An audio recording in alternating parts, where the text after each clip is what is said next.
Welcome back media Chhattisgarh. चलिए देखते हैं छत्तीसगढ़ की 25 फटाफट बड़ी खबरें। साथ ही डेली खबरों से अपडेट रहने के लिए चैनल को सब्सक्राइब करने के साथ वीडियो को लाइक करें। कबीरधाम राजनांदगांव सांसद संतोष पांडे ने लोकसभा में उठाया मुद्दा, राजनांदगांव को डाक विभाग का संभाग बनाने की मांग, कहा भिलाई पर रहना पड़ता है निर्भर। कबीरधाम राजनांदगांव लोकसभा क्षेत्र के सांसद संतोष पांडे ने बुधवार को लोकसभा में राजनांदगांव में डाक विभाग यानी कि पोस्टल डिपार्टमेंट का संभाग नहीं होने से होने वाली परेशानियों का मुद्दा उठाया और राजनांदगांव को डाक विभाग का संभाग बनाने की मांग की। सांसद संतोष पांडे ने दिल्ली के लोकसभा सदन में अपनी बात रखते हुए कहा कि संसदीय क्षेत्र राजनांदगांव में डाक विभाग का सब डिविजनल है, लेकिन संभागीय कार्यालय किसी और जगह यानी जिला भिलाई दुर्ग में है। संभागीय कार्यालय भिलाई में होने के कारण राजनांदगांव जिला सहित पास लगे हुए अन्य जिले व साथ ही लोकसभा क्षेत्र के नागरिक एवं कर्मचारी डाक विभाग से संबंधित कार्य के लिए भिलाई दुर्ग पर निर्भर रहते हैं। पोस्टल डिविजनल ऑफिस दूर होने के कारण आम जनता का समय और आने जाने में पैसा दोनों बर्बाद होता है। वहीं यहाँ पर सांसद संतोष पांडे ने कहा कि गत दिनों मेरे संसदीय क्षेत्र के जिलों की संख्या 2 से बढ़कर 4 हो गई है, जिससे कि यहाँ पर एक जिला पूर्णतः आदिवासी जिला है। राजनांदगांव उप संभाग के अंतर्गत वर्तमान में जिला कबीरधाम, जिला खैरागढ़, छुईगादान, गंडई, जिला मोहला मानपुर चौकी जो कि यहाँ पर पूर्णतः आदिवासी यहाँ पर जिला भी है। विकासखंड डोंगरगढ़ व डोंगरगांव उप संभाग के रूप में कार्यरत है। जीपीएस से फोटो खींचकर चालान करेगी ट्रैफिक पुलिस, नोटिस सीधे भेजा जाएगा घर, फोटो पर होगी लोकेशन, समय और तारीख। दुर्ग ट्रैफिक पुलिस अब तक सीसीटीवी कैमरों की मदद से गाड़ियों को चालान करती थी, अब वो और एडवांस हो गई है। यातायात व्यवस्था सुचारू रूप से चलाने के लिए ट्रैफिक पुलिस जीपीएस मैप की मदद लेगी। वे जीपीएस मैप कैमरा का उपयोग करके वहां की फोटो लेगी और फिर चालान करेगी। इससे और अधिक यहाँ पर पारदर्शिता आएगी। धान और किसान छत्तीसगढ़ की राजनीति में सबसे बड़ा केंद्र, किसानों की जेब में जाएंगे 35,000 करोड़, बोनस के 2400 करोड़ भी देंगे। छत्तीसगढ़ के किसानों को राज्य बनने के बाद 23 साल बाद इस साल सबसे ज्यादा पैसा मिलने जा रहा है। भाजपा ने अपने घोषणा पत्र में किसानों से प्रति एकड़ 21 क्विंटल तथा 31 रुपए प्रति क्विंटल धान खरीदने का वादा किया है। प्रदेश में इस साल धान बेचने के लिए 26,86,000 किसान पंजीकृत है और इनसे 130 लाख टन धान खरीदने का लक्ष्य निर्धारित किया गया है। यदि सरकार इतना धान खरीदती है तो किसानों की जेब में इस साल खरीफ सीजन में लगभग 35,000 करोड़ रुपए जाएंगे। दरअसल धान और किसान 23 साल बाद भी छत्तीसगढ़ की राजनीति का सबसे बड़ा केंद्र बना हुआ है। छत्तीसगढ़ में धान ही एकमात्र ऐसा कारण है जिसके दम पर भाजपा ने लगातार 3 बार सत्ता हासिल की और चौथी बार भी उसे सत्ता से बेदखली भी यहाँ पर धान के कारण होना पड़ा। अब 5वें चुनाव में भाजपा की वापसी का बड़ा कारण किसानों को ही माना जा रहा है। संसदीय छोड़ने वाले नेताओं की छत्तीसगढ़ में क्या भूमिका, गोमती साय के लिए विकल्प सीमित, अरुण साव को मिल सकती है बड़ी जिम्मेदारी। छत्तीसगढ़ में विधानसभा चुनाव यहां पर जीतने वाले 2 सांसदों ने अपना इस्तीफा दे दिया है। इस्तीफा देने वालों में भारतीय जनता पार्टी प्रदेश अध्यक्ष अरुण साव, सांसद गोमती साय शामिल है। सांसद विजय बघेल को भी यहां पर भाजपा ने टिकट दिया था मगर वे हार गए। वे सांसद है, इस्तीफा नहीं दिया है।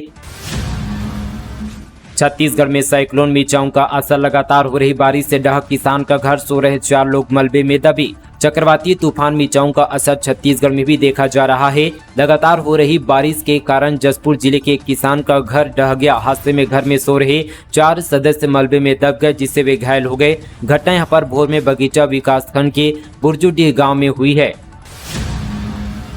छत्तीसगढ़ में अफसरों कर्मचारियों ने बीजेपी को दिए ज्यादा वोट, कांग्रेस को 40,768, भाजपा को मिले 43,023। 47 विधानसभा क्षेत्र में दिखी नाराजगी। दरअसल छत्तीसगढ़ विधानसभा चुनाव में भाजपा को मिले बहुमत के बाद कांग्रेस नेताओं ने हार का आकलन शुरू कर दिया है। आंकड़े बताते हैं कि कांग्रेस की सरकार और उनके यहाँ पर विधायकों से न यहाँ पर केवल जनता बल्कि अफसर और कर्मचारी भी नाराज थे। इस बात का खुलासा निर्वाचन आयोग के आंकड़ों से हुआ है। आंकड़ों का आकलन करने पर पता चलता है कि चुनाव में यहाँ पर जो है 1,03,753 डाक मत पत्र निर्वाचन आयोग को प्राप्त हुए थे। इनमें से 43,023 में यहाँ पर बीजेपी के लिए मुहर लगी थी। वहीं यहाँ पर 40,768 डाक मतपत्र कांग्रेस प्रत्याशी के पक्ष में थे। प्रदेश में बीजेपी को 54 और कांग्रेस को 35 और साथ ही गुणमाना गणतंत्र पार्टी को 1 विधानसभा सीट पर जीत मिली है। भाजपा की सरकार आते ही केवाईसी के लिए एचपी गैस कार्यालय में महिलाओं की बढ़ी भीड़।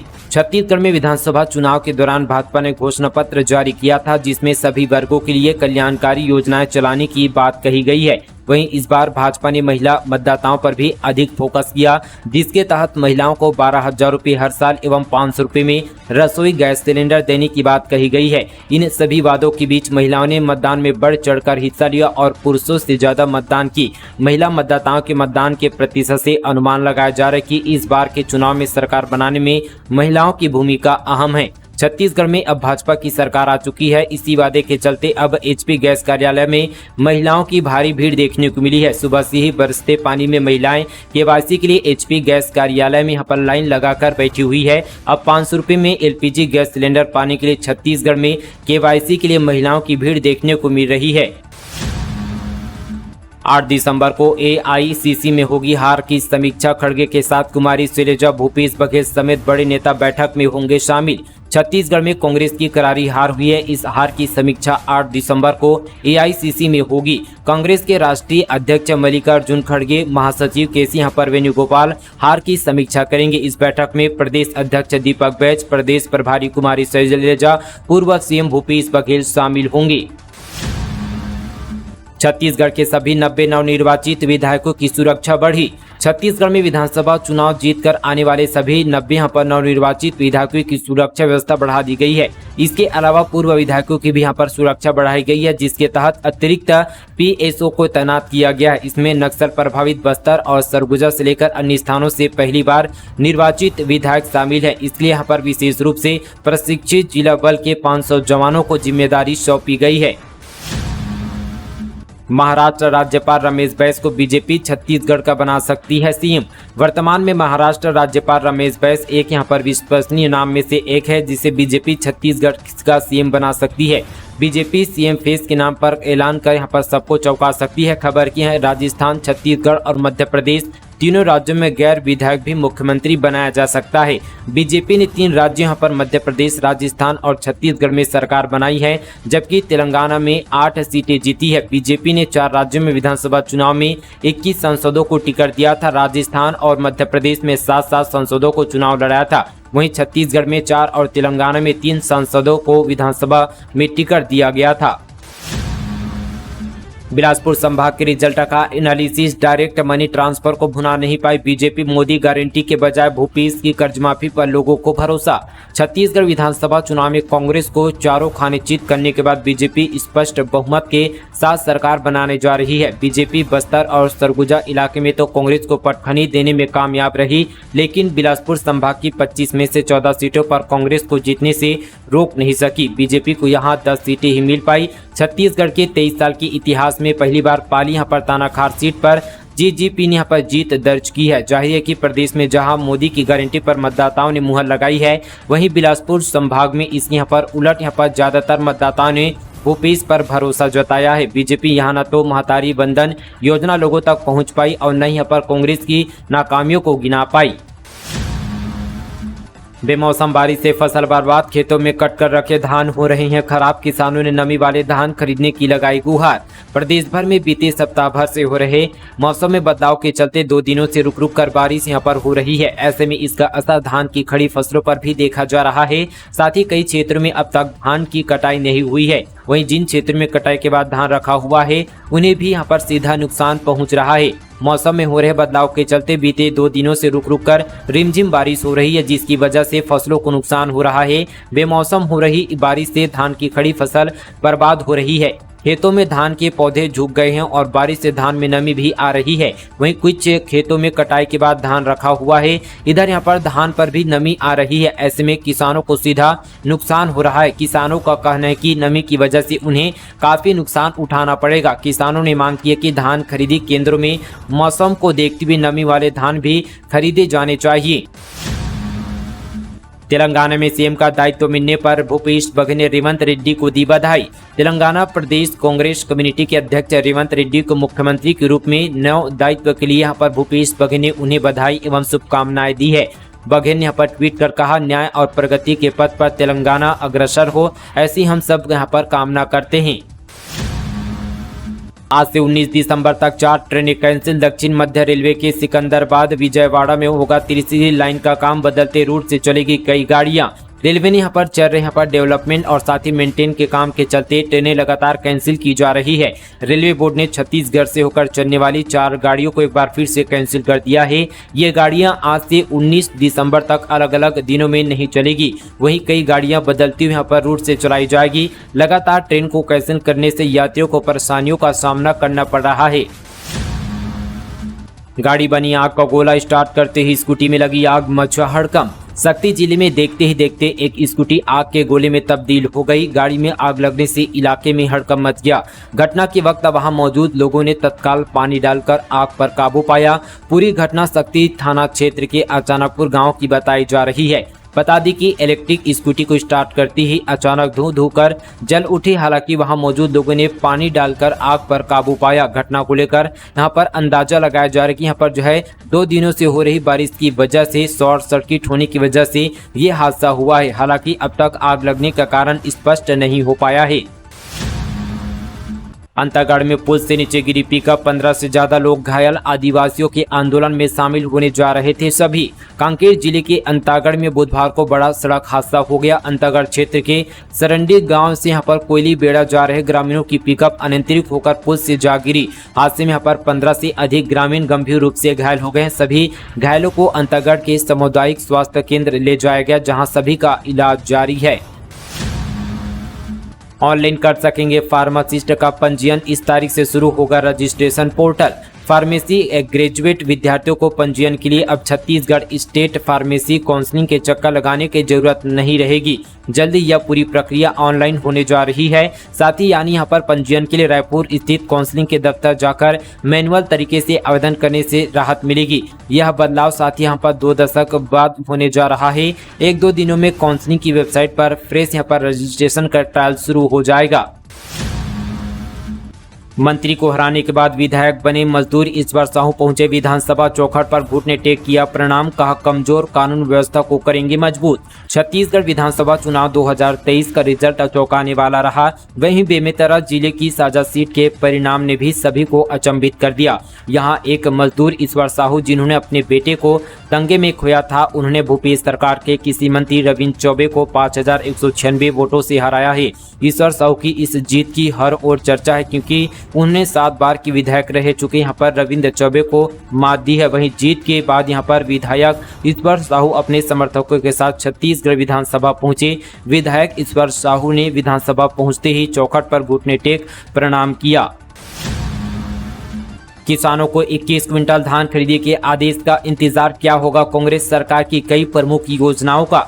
छत्तीसगढ़ में धान की सरकारी खरीदी जारी है, मगर चुनाव निपट जाने के बावजूद भी अब भी अधिकांश किसान अपना धान बेचने के लिए केंद्रों में नहीं पहुंच रहे हैं। दरअसल भाजपा ने अपने यहाँ पर घोषणा पत्र में प्रति एकड़ 21 क्विंटल धान खरीदी की घोषणा की है। किसानों को इसका इंतजार है कि सरकारी समितियों में 21 क्विंटल का आदेश कब से लागू होगा। वहीं धान खरीदी की लिमिट व भुगतान पर अधिकारियों का कहने की सरकार के दिशा निर्देशों के मुताबिक निर्णय लिया जाएगा। बता दें कि प्रदेश में 4 लाख से अधिक किसान सहकारी समितियों में अपना धान बेच चुके हैं। इनमें से यहाँ पर 2650 रुपए के हिसाब से 4700 करोड़ से ज्यादा का भुगतान हो चुका है। अब ऐसे किसानों को क्या दोबारा यहाँ पर धान बेचने की अनुमति मिल पाएगी? उन्हें यहाँ पर 31 रुपए की राशि कैसे मिलेगी? इस पर यहाँ पर संशय बना हुआ है। वहीं छत्तीसगढ़ में कांग्रेस की हार के बाद अब पिछली सरकार की विभिन्न योजनाओं के भविष्य में संचालन पर जो है तलवार लटक रही है, जिसमें राजीव युवा मितान क्लब से लेकर गौठानों में गोबर खरीदी, बिजली बिल हाफ योजना व स्वामी आत्मानंद अंग्रेजी माध्यम स्कूल योजना, बेरोजगारी भत्ता आदि शामिल हैं। बिलासपुर में फीस के नाम पर 2.5 लाख रुपए की डिमांड, बीएड स्टूडेंट ने मचाया हंगामा, कॉलेज प्रबंधन पर अवैध वसूली का आरोप, कलेक्टर से शिकायत। बिलासपुर में बीएड में एडमिशन के नाम पर अवैध वसूली करने का मामला सामने आया है। कॉलेज प्रबंधन के इस मनमाने रवैये से नाराज स्टूडेंट्स ने जमकर हंगामा मचाया। साथ ही कॉलेज प्रबंधन के खिलाफ कार्रवाई करने की मांग को लेकर कलेक्ट्रेट पहुंच गए। कॉलेज में फीस के नाम पर 2.5 लाख रुपए लेने का आरोप लगा है। पूरा मामला जीटीबी कॉलेज का है। दरअसल कॉलेजों में बीएड में एडमिशन का दौर चल रहा है। पहला और दूसरे दौर की काउंसलिंग के बाद थर्ड काउंसलिंग के लिए स्टूडेंट्स को 5वां मौका दिया गया है। इसके लिए स्टूडेंट यहां पर कॉलेज का चक्कर काट रहे हैं। राज्य में नई सरकार आते ही जारी हुआ नया आदेश। अब सप्ताह के पहले दिन होगा जन दर्शन। राज्य की सत्ता पर भाजपा की वापसी के बाद प्रशासनिक कामकाज में कसावट के साथ ही बदलाव भी दिखाई देने लगा है। कलेक्ट्रेट में अब मंगलवार के बजाय सप्ताह के पहले दिन यानी सोमवार को टीएल की मीटिंग और उसके बाद जन दर्शन होगा। मीटिंग के बाद कलेक्टर जन दर्शन के दौरान साथ ही यहाँ पर बिलासपुर जिले के ग्रामीण क्षेत्रों से यहाँ पर आने वाले लोगों की समस्याएं सुनेंगे और निराकरण करेंगे। आदर्श आचार संहिता हटती पुलिस कर्मियों का प्रमोशन। इस जिले में 23 आरक्षक हुए अब हेड कांस्टेबल। दरअसल यहाँ पर विधानसभा चुनाव संपन्न हो चुका है। विधानसभा चुनाव संपन्न होती ही आचार संहिता समाप्त हो चुकी है। चुनाव आचार संहिता हटती ही गौरेला पेंडा मरवाही जिले में पदस्थ 23 आरक्षक पदोन्नत होकर प्रधान आरक्षक बनाए गए हैं। विभागीय पदोन्नति परीक्षा पास करने वाले आरक्षकों की सूची पूर्व में जारी होने के बाद आचार संहिता के चलते रुका प्रमोशन। साथ ही यहाँ पर एसपी योगेश पटेल ने फीता लगाकर इन आरक्षकों को पदोन्नत किया है। कोयला घोटाला मामले में हुई सुनवाई। विधायक देवेंद्र समेत 9 लोग कोर्ट में नहीं हुए हाजिर। जज ने जेलर को लगाई फटकार। छत्तीसगढ़ के कोयला घोटाला मामले में रायपुर कोर्ट में साथ ही बीते दिन सुनवाई हुई। कांग्रेस विधायक देवेंद्र यादव समेत 9 लोग यहां पर कोर्ट में हाजिर नहीं हुए। तीसरी बार कोर्ट में यहां पर देवेंद्र यादव समेत 9 लोगों को कोर्ट में हाजिर होने का नोटिस जारी किया था, पर कोई नहीं आए। कोयला घोटाला मामले की सुनवाई के दौरान यहां पर विशेष न्यायाधीश अजय सिंह राजपूत की कोर्ट में सुनवाई हुई। साथ ही जेल में बंद आरोपियों की जेल से यहां पर कोर्ट नहीं आने पर ईडी के वकील ने आपत्ति जताई। आपत्ति के बाद जेलर को कोर्ट में यहां पर तलब कर जज ने फटकार लगाई। आनन फानन में जेल प्रशासन ने लंच के बाद वीडियो कॉन्फ्रेंसिंग के जरिए आरोपियों को कोर्ट में पेश किया। कोर्ट ने सुनवाई की अगली तारीख 6 जनवरी तय की है। बलरामपुर में 2 क्लिनिक को किया गया सील। अवैध रूप से संचालित 2 क्लिनिक पर कार्यवाही। आयुर्वेद डॉक्टर कर रहा था एलोपैथिक इलाज। बलरामपुर जिले के ग्राम बरियो एवं चरगढ़ में अवैध रूप से संचालित क्लिनिक को सील कर दिया गया है। अनुविभागीय अधिकारी राजस्व राजपुर राजीव जेम्स यहां पर कुजूर और साथ ही ब्लॉक मेडिकल ऑफिसर की संयुक्त टीम ने यहां पर कार्यवाही की है। दरअसल अनुविभागीय अधिकारी राजस्व कुराम परियो में डॉक्टर एपी मिश्रा BLMS के यहाँ पर द्वारा अवैध रूप से क्लिनिक का संचालन करने की सूचना मिली थी। मिली शिकायत के आधार पर संयुक्त टीम ने क्लिनिक की जांच की। जांच में पाया गया कि यहाँ पर संचालनकर्ता द्वारा क्लिनिक का नर्सिंग होम यहाँ पर एक्ट में पंजीयन नहीं कराया गया। इसके अलावा क्लिनिक में आयुर्वेद डॉक्टर द्वारा एलोपैथिक इलाज भी किया जा रहा है। वह किसी प्रकार के दस्तावेजों का यहाँ पर ठीक से रखरखाव नहीं किया जा रहा है। तो दोस्तों ये थी आज की तमाम छत्तीसगढ़ की इसी तरह की और खबरों से अपडेट और जुड़े रहने के लिए हमारे चैनल को सब्सक्राइब करें, इस वीडियो को शेयर करें ज़्यादा से ज़्यादा। चलिए दोस्तों आज के लिए बस इतना ही। तब तक के लिए जय हिंद, जय छत्तीसगढ़, जय जोहार।